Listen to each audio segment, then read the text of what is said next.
Welcome to CMD news. నా పేరు కామాక్షి. ముందుగా నేటి వార్తా విశేషాలు. పంజాగుట్ట తండా గ్రామం పెద్దతండా మండలం అక్కన్నపేట జిల్లా సిద్దిపేట.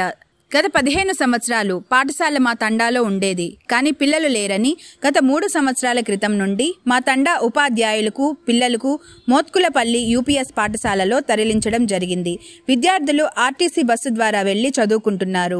ఈ విషయాన్ని పై అధికారులకు తెలియపరిచి సమస్య పరిష్కారం కోసం కోరగా మా ఉపాధ్యాయులకు మరియు మా విద్యార్థులని మా తండా పాఠశాలలో తిరిగి చేర్పించి ప్రారంభించగలరని మనవి చేయడం జరిగింది.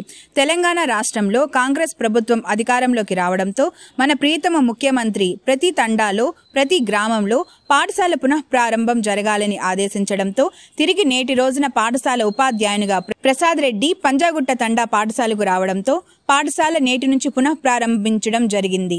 పాఠశాల తిరిగి పునః ప్రారంభం కావడానికి కృషి చేసిన గ్రామ ఉప సర్పంచ్ గుగుతోత్ కవిత, తిరుపతి నాయక్, ప్రసాద్ రెడ్డి ఉపాధ్యాయులు, పిల్లలు, వారి తల్లిదండ్రులు సంతోషంతో హర్షం వ్యక్తం చేయడంతో పాటు వారికి ప్రత్యేక ధన్యవాదాలు తెలియజేయడం జరిగింది.